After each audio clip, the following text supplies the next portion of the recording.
Hello everyone. This little video isn't obviously a review of Transformers Well. As you can see probably from the title, and if you've searched for it, this is a little instructional video to show how to stiffen up the ball joints on some of the old vintage figures where they become loose. Now, I was actually in the process of doing this for my own benefit, and I actually thought a few times people have asked on the different forums, how do you do it, what's the best way. For my benefit, I prefer using super glue, so for the purposes of this video I'm using an all-purpose super glue, just something you can pick up from any DIY, even the pound shops, stuff like that. It's all pretty much the same chemical sort of compounds.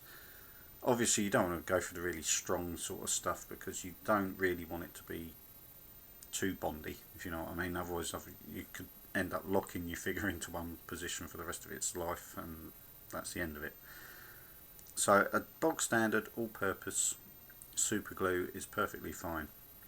What you will also need, which I tend to use, which again also helps speed the process up, is some activator. Now this one is just from any other super glue. This was from stuff I actually used to join kitchen mouldings together on the corners. I'm sure Stu, Mighty Grimlock, will know full well about that stuff as well, because he was into the kitchen fitting sort of business. It's a standard sort of thing. You can often buy that with a larger container of the super glue with it. It comes as a set. You can use either. It's just the fact that the activator tends to last longer than the actual super glue, so you end up having some spare. So it will outlast the super glue bottle, and you end up just needing to get some super glue for it. That aside, the only other thing what you might need is something like a compass where you've got a nice little sharp point, something like that, or a very sort of fine pointed knife. Now this is just simply to clear away any little debris as you sort of do the process. Now I've already done one side of Well, and this will show you the difference. Now this is how loose his arm ball joints were, sort of flopping about. He can't really hold anything up too straight. This was actually the better arm, but as soon as you put sort of like any weight, it just flop, and it won't sort of stay in sort of positions too well. Like I say, this was actually the better arm, and like I say, it's a bit loosey goosey.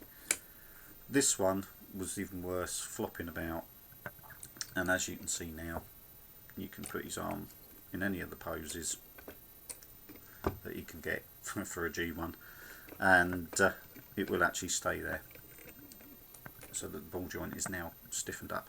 Now how this works, the way I do it, it doesn't actually increase the surface area of the ball joint as such, because if you do that you can end up with almost like a whitey haze on the actual ball joint itself. Now I've seen people before unsnap a ball joint, put the super glue all over like a thin coating, let it set, and then push the joint back together. Now that creates, yes, a bigger ball on the ball joint, but it's much better, especially on a joint something like with Wells, where it's got a larger socket for the ball joint. If you put the glue in while it's together and work the joint, you get a build up of the actual super glue in a fine but the right thickness for the ball joint actually in the socket. That actually increases then the tightness of the socket and actually makes the ball joint work better, but you don't end up with all of the associated white haze on the actual ball joint, because you've actually put all the super glue into the socket. Now I'm going to do this live on here so you can actually see how it works. Now like I say, that's pretty loose compared to that, which is a lot stiffer. How you do it?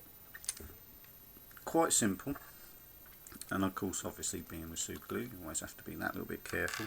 I've never known a case at any time where anybody's actually stuck their fingers together. That's kind of, I think, a little bit of a myth. Obviously you keep it well away from your eyes and stuff like that, but for the purposes of this it's literally only a couple of drops.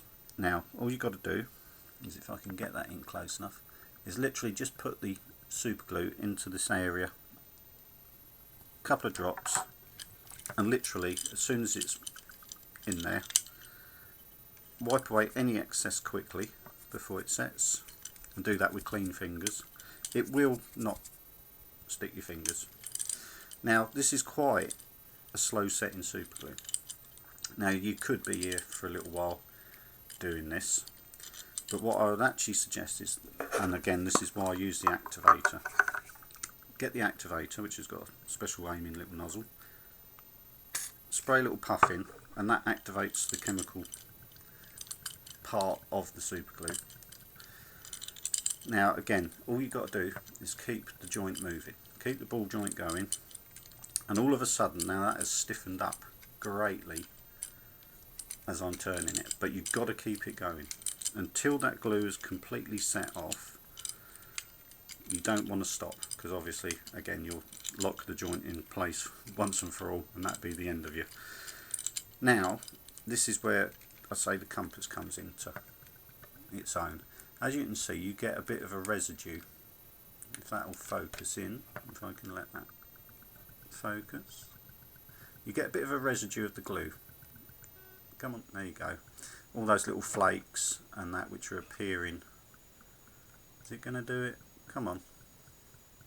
There you are. You get all those little flakes and bits and bobs hanging out of the ball joint. Now, again, make sure the joint is moving fine. It's already a little bit stiffened, but not quite right yet.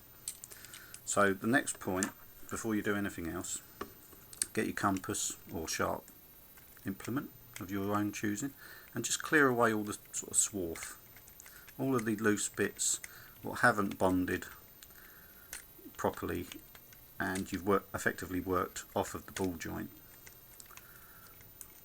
Clear them all away, obviously being careful not to go too hard with it and scratching the plastic of your figure, because this will work technically on any ball joint on any of the figures. You often find more of the ball joints on the later G1s.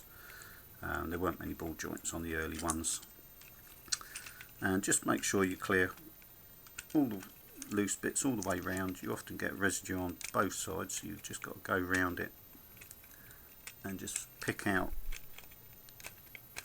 the other little bits. Even your fingernail is pretty good for doing this, if you can get it in there if you've got small enough fingers, and also you're not going to scratch the plastic as well, so it's another good little tip as well. Okay, so now that is already a certain degree tighter, but then not quite right. Don't give up at that point and think, oh, it ain't worked. Again, get your glue and just put a couple of little tiny drops. That's all you need to do, and then do the same process again. Keep it moving around. Now this actually will make it feel looser, because at the moment it does feel loose, but after a couple of seconds, again, that's already tightening up because the residue from the activator is still actually in there, so you don't need to spray again.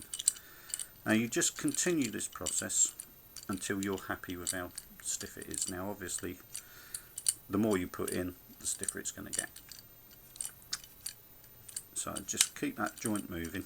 I know it's not the most exciting instructional video, but it's something I thought some people might find quite interesting to see. It's always good to share the little tips about how to get your bots sort of working properly. I know there are a few other bots. I have actually done this process. I'm going to do it once more just to make sure. I've done this as well. I think it was Target Master Crosshairs. Now he suffers with a loose joint. Can't remember offhand which one it is. I think it's something to do on his legs. The turning wheels, I think it might have been. He suffers with that. I repaired his in exactly the same way, because it's kind of like a little ball joint on each end of the part what actually hinges to do with his wheels. And again, that sorted that out completely. Now again, that's stiffened right up. There's a lot better resistance on that now. Oh, I think that's probably tight enough. It's probably just about there. Now again, like I say, once that's set on the second or third go, it sets a lot quicker. So it actually becomes less of an issue for the length of time you need to do it. You soon know when it's actually set because of the way it stiffens off. And again, that's fine now. And literally I could put that in any pose, that's not going to drop. He's got enough resistance there that you can stand him up and put his arms exactly where you like. Nothing's going to move, nothing's going to go anywhere else. And there you go. That's how to stiffen up the ball joints on a vintage figure. Now whether it's Transformers or I'd imagine the actual technique would work perfectly fine on any of the vintage figures where you get them and they're loosey-goosey on the arms and the legs. But like I say, I'm not taking any responsibility if you don't do it correctly or you don't move them enough. But once it's set, it's set. And if you keep it moving, it will only make the joints better. If you don't do it enough and it bombs the limbs in place, I'm afraid, you know, that's down to you. But it is a technique which works.